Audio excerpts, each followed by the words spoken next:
তো হেল্ল' ফ্ৰেণ্ডসকল স্বাগতম মোৰ অনলাইন এডুকেশ্যন চেনেলটোলৈ। চ' ফ্ৰেণ্ডসকল আমাৰ নতুনকৈ যিটো ৰিকমেণ্ড আহি পৰিছে সেইটো আহি পৰিছে ইণ্ডিয়ান অইল কৰ্পৰেশ্যন লিমিটেড ফালৰ পৰা আহিছে, যিটো পোষ্ট নেমটো চাব পাৰে নন এক্সিকিউটিভ যিটো পাৰ্চনেল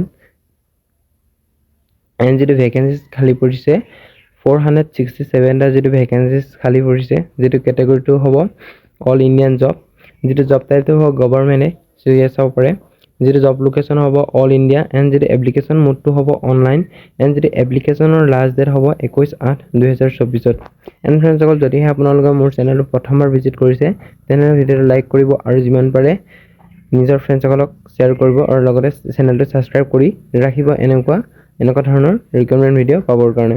চ' ফ্ৰেণ্ডসকল আমাৰ যিটো ইণ্ডিয়ান অইল কৰ্পৰেশ্যন লিমিটেড যিটো নতুনকৈ ৰিক্ৰুইটমেণ্ট আহি পৰিছে সেইটো কি এডুকেশ্যন কোৱালিফিকেশ্যন লাগিব চাওঁ আহক। চ' ফ্ৰেণ্ডসকল ইয়াত চাব পাৰে যিটো অফিচিয়েল এডভাৰটাইজমেণ্ট যিটো দিছে ইয়াত চাব পাৰে যিটো ডেটটো আহিছিলে 20/7/2024। চ' ফ্ৰেণ্ডসকল আপোনালোকে ইয়াত চাই ল'ব যিটো অফিচিয়েল এডভাৰটাইজমেণ্ট ডিটেইলছ আপোনালোকক দি দিম, আপোনালোকে যিটো ডিছক্ৰিপশ্যনত দি দিম আপোনালোকে তাত চাই ল'ব।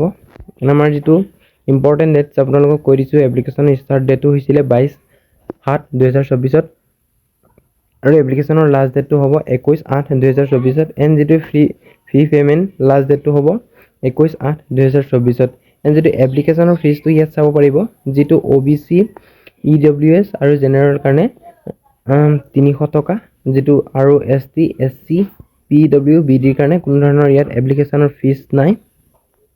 এণ্ড যিটো ইয়াত চাব পাৰে যিটো টোটেল ভেকেঞ্চিজ 467টা আছে। চ' ইয়াত চাব পাৰে ক'ত কিমান পোষ্ট খালী হৈছে। চ' ফ্ৰেণ্ডসকল আপোনালোকক কিছুমান কৈ দিম, চ' চবটো কৈ দিলে বহুতো টাইম লাগি যাব।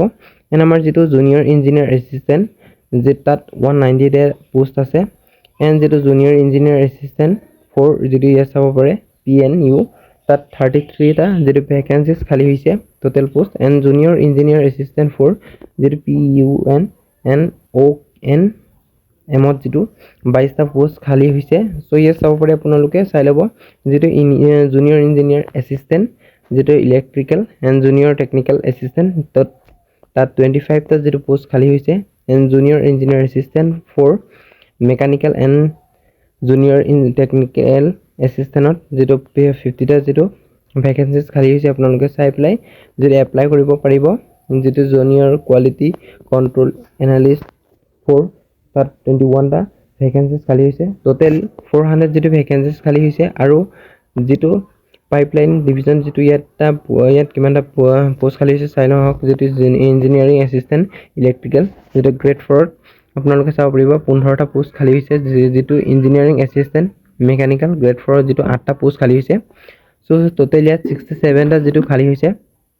এণ্ড যিটো এডুকেশ্যন কোৱালিফিকেশ্যন মিনিমাম আপোনালোকে ইয়াত চাব পাৰিব যিটো ইয়াত লেখা আছে 10 ক্লাছ পাছ অৰ ITI চাৰ্টিফিকেট লাগিব। 10 ক্লাছ যিটো আপোনালোকে পাছ কৰি পেলাই ITI চাৰ্টিফিকেট লাগিব। ইঞ্জিনিয়াৰিং ডিপ্ল'মা ইয়াত চাব পাৰিব আৰু BSc যিটো maths physics chemistry and industrial chemistry যিটো BSc আপোনালোকে পাছ কৰিব লাগিব ইয়াত এই ছাবজেক্ট কেইটাত। এণ্ড আমাৰ যিটো এজ লিমিটটো যিটো লাগিব মিনিমাম এজ আপোনালোকে 18 ইয়াৰ্ছ যিটো মেক্সিমাম 26 ইয়াৰ্ছ লাগিব।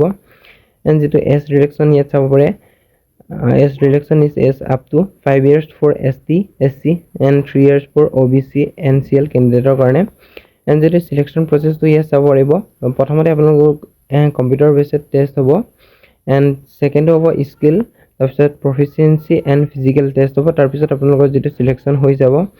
এণ্ড ইয়াত চেলাৰী চাব পাৰিব ৰিফাইনেৰীজ ডিভিজনৰ কাৰণে ইয়াত 25ৰ পৰা 1,05,000 ভিতৰত আছে। এণ্ড যিটো পাইপলাইন ডিভিজনৰ কাৰণে 25ৰ পৰাতো 1,05,000 যিটো সমানেই হয় বেচিক পে স্কেলটো। এণ্ড কেনেদৰে এপ্লাই কৰিব লাগে ইয়াত তলত লিখা আছে, আপোনালোকে তাত গৈ চাব পাৰিব। এণ্ড ফ্ৰেণ্ডছসকল যদিহে আপোনালোকে IIT চাৰ্টিফিকেট আছে তেনেহ'লে আপোনালোকে এই যিটো পোষ্টটো এপ্লাই কৰিব পাৰিব। এণ্ড ফ্ৰেণ্ডছসকল ভিডিঅ'টো কেনেকুৱা লাগিল কমেণ্ট ছেকশ্যনত কৈ দিব আৰু যিমান পাৰে নিজৰ ফ্ৰেণ্ডছসকলক শ্বেয়াৰ কৰিব। মই আপোনালোকৰ বাবে এনেকুৱা সদায় ৰিকুৱাৰমেণ্টৰ ভিডিঅ' লৈ আনিম। চ' ফ্ৰেণ্ডছসকল আপোনালোকে কোনখন ডিষ্ট্ৰিক্টৰ পৰা চাই আছে সেইটো ডিষ্ট্ৰিক্টৰ যিটো কমেণ্টত লিখি দিব। চ' ফ্ৰেণ্ডছসকল যদিহে আপোনালোকক লিংকটো লাগে আপোনালোকে মোক কৈ দিব, মই আপোনালোকৰ বাবে লিংকটো লৈ আনিম।